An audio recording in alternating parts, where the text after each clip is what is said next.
وَإِذْ قَالَتْ طَائِفَةٌ مِّنْهُمْ يَا أَهْلَ يَثْرِبَ، اور جبکہ ان میں سے ایک گروہ یہاں تک کہہ رہا تھا اے یثرب والو لا مقام لکم فارجعوا، اب تمہارا کوئی ٹھکانہ نہیں ہے، لوٹ جاؤ یہاں سے، کہاں تم مقابلہ کر سکتے ہو، یہ 12,000 کا لشکر آ گیا، کوئی ممکن ہے، کوئی امکان تمہیں نظر آتا ہے؟ تو کسی طریقے سے کہیں سے بھاگنے کے لیے راستہ تلاش کرو۔ وَيَسْتَأْذِنُ فَرِيقٌ مِّنْهُمْ النَّبِيَّ، اور ان میں سے ایک گروہ جو ہے آ کر نبی سے اجازت طلب کر رہا تھا،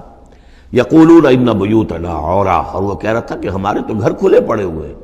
یعنی گھروں کو اندیشہ ہے، گھروں کے اوپر پیچھے سے بنو قریظہ کے لوگ حملہ آور ہو جائیں، ہماری عورتیں وغیرہ جو ہم نے چند حویلیوں کے اندر جن کو جمع کیا ہے، آپ نے یہی کیا تھا حضور نے صلی اللہ علیہ وسلم، خواتین کو بچوں کو ایک ایسی جگہ پر کہ جہاں وہ وسطی علاقہ تھا مدینے کا، اور وہاں بڑی کوئی حویلی تھی اس میں جمع کر دیا تھا، تو اب وہ تو ہمیں تو اندیشہ ہے، ہمارے گھر خالی پڑے ہوئے ہیں، اس کے اوپر حملہ ہو سکتا ہے۔ وما ہی اب عورا، حالانکہ وہ نہیں کھلے پڑے ہوئے تھے، اللہ تعالیٰ نے اور اللہ کے رسول نے پہرے وغیرہ کا بندوبست کیا ہوا تھا۔ ان یریدون الا فرارا، حقیقت میں وہ فرار چاہتے تھے، بھاگنا چاہتے تھے، یہ تو بہانہ تھا جو بنا رہے تھے، اصل میں جنگ سے پیٹھ دکھا کر بھاگنا مقصود تھا۔ وَلَوْ دُخِلَتْ عَلَيْهِمْ مِنْ أَقْطَارِهَا، اور اگر کہیں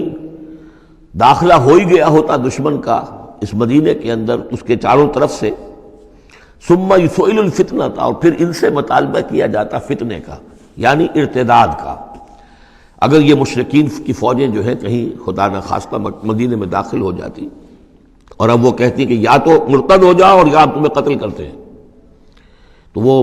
ما تلبسوا الا لآتوها، وہ اس فتنے کو قبول کر لیتے، مرتد ہو جاتے، وما تلبسوا بها الا یسیرا، اور تھوڑی سی دیر بھی نہ لگاتے، بہت ہی تھوڑا سا وقفہ، یعنی وہ ایمان ان کے دلوں میں اس کی جڑیں گہری تھی نہیں، تو وہ مرتد ہونے کے لیے تیار تھے۔ وَلَقَدْ كَانُوا عَاهَدُوا اللَّهِ مِنْ قَبْلُ، حالانکہ چونکہ وہ مسلمان تھے تو انہوں نے عہد کیا تھا اللہ سے اس سے قبل، لا یولون الادبار، کہ وہ کبھی پیٹھ نہیں دکھائیں گے، جب بھی حق و باطل کا مقابلہ ہوگا پیٹھ نہیں دکھائیں گے۔ وَكَانَ عَهْدُ اللَّهِ مَسْئُولًا، اور یقیناً اللہ کے ساتھ جو عہد کیا گیا اور پھر اس کے بارے میں باز پرس ہوتی ہے کہ وہ عہد پورا کیا گیا یا نہیں کیا گیا۔ قُلْ لَن يَنفَعَكُمُ الْفِرَارُ إِنْ فَرَرْتُم مِّنَ الْمَوْتِ، اے نبی ان سے کہہ دیجئے کہ تمہیں یہ بھاگنا اور فرار مفید نہیں ہو سکتا اگر تم موت سے بھاگ رہے ہو، اب القتل یا قتل سے، اس لیے کہ موت تو ہر جگہ آ سکتی ہے۔ وَإِذًا لَا تُمَتَّعُونَ إِلَّا قَلِيلًا، اور آج موت نہ آئی، فرض کیجئے اس موقع پر نہ آئی، تب بھی آخر دنیا میں کوئی سامان رسنے بسنے کا جو ہے رہنے کا وہ آخر لامحدود تو نہیں ہے۔ لا طلب ثم لا تمتعون الا قلیلا، نہیں تمہیں ساز و سامان ملے گا دنیا کی زندگی کا مگر تھوڑا سا، کچھ دن اور جی لو گے۔ قل من ذا الذی یعصمکم من اللہ، ان سے پوچھئے کون ہے وہ جو تمہیں اللہ سے بچا سکے، ان اراد بکم سوءا، اگر اللہ ہی نے فیصلہ کر لیا ہو تمہارے بارے میں کسی بری چیز کا، او اراد بکم رحمہ، اور اگر اللہ نے رحمت کا فیصلہ کیا ہو تو کون ہے جو اس کی رحمت کے آڑے آ سکے۔ ولا یجدون لهم من دون اللہ ولیا ولا نصیرا، اور یہ نہیں پائیں گے اللہ کے مقابلے میں نہ کوئی ولی حمایتی اور نہ مددگار۔ قد یعلم اللہ المعوقین منکم، تم میں سے اے نام نہاد مسلمانوں، اے منافقوں، ہمیں خوب معلوم ہے، اللہ کو خوب معلوم ہے کہ کون ان میں سے روکتے ہیں دوسروں کو کہ مت جاؤ، محاذ پر مت جاؤ۔ جیسا کہ میں بتا چکا ہوں کہ دو طرف تو حرات تھے، ادھر سے حفاظت تھی، پیچھے بنو قریظہ تھے، چونکہ وہ معاہد تھے، ان سے معاہدہ تو موجود تھا، لہذا اس اعتبار سے بظاہر وہ بھی محفوظ تھا، ادھر سے حملہ نہیں ہو سکتا تھا، اگرچہ اندیشہ ہر وقت تھا کہ کبھی وہ بھی دغا دیں تو پھر یہ ہے کہ چکی کے دو پارٹوں کے درمیان مسلمان آ جائیں گے۔ لیکن جو سامنے کا علاقہ تھا وہاں وہ خندق وہ جو ہے کھود دی گئی، اور خندق سے ادھر جو ہے وہ مسلمان مورچہ لگا کے بیٹھے ہوئے، تو اب اس جو بھی وہ محاذ بنتا تھا اس پر کوئی نہیں جاتا تھا، روکتے تھے ادھر مت جاؤ، کہاں جا رہے ہو۔ قد یعلم اللہ المعوقین منکم، تم میں سے جو لوگ روکتے ہیں دوسروں کو، والقائلین لاخوانہم ہلم الینا، اور جو کہتے ہیں اپنے بھائیوں سے آؤ ہماری طرف آؤ، گھروں میں گھس جاؤ، چھپ جاؤ، تمہارا جو ہے کہیں نام و نشان نہ رہے، کہاں جا رہے ہو موت کے منہ میں۔ ولا یاتون الباس الا قلیلا، اور وہ نہیں آتے، حاضر نہیں ہوتے جنگ میں، یعنی میدان جنگ میں جہاں پر کہ فوجوں کا پڑاؤ ہے، آمنے سامنے کا معاملہ، مگر کبھی کسی وقت۔ شاذ اشیحتن علیکم، اے مسلمانوں یہ تمہارے حق میں بہت بخیل ہے، کوئی خیر نہیں چاہتے تمہارے لیے، یہ خیر خواہ نہیں ہے، تمہارے بدخواہ ہے۔ فَإِذَا جَاءَ الْخَوْفُ رَأَيْتَهُمْ، اور جب خوف اگر چلا جائے،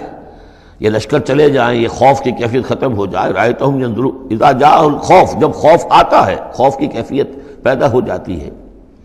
خوفناک صورتحال، رَأَيْتَهُمْ يَنظُرُونَ إِلَيْكَ، تو اے نبی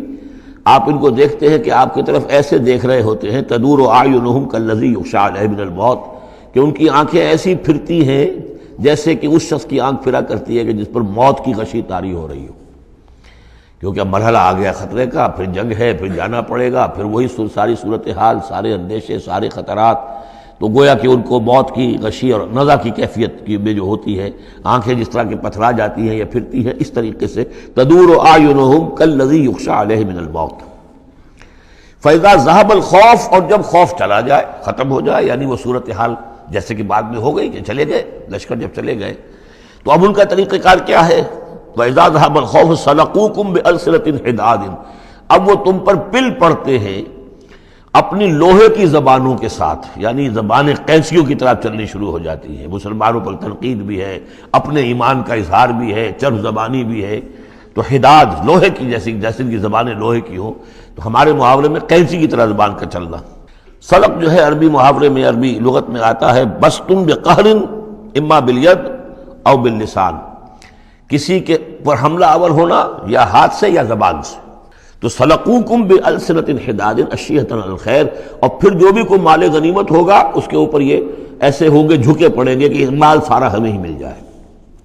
اولئک لم یؤمنوا، یہ وہ لوگ ہیں کہ جو حقیقتاً ایمان نہیں لائے۔ فاحبط اللہ اعمالہم، تو اے نبی انہوں نے اس کیفیت میں جو بھی کوئی نیکیاں کی ہیں، بظاہر نیکیاں،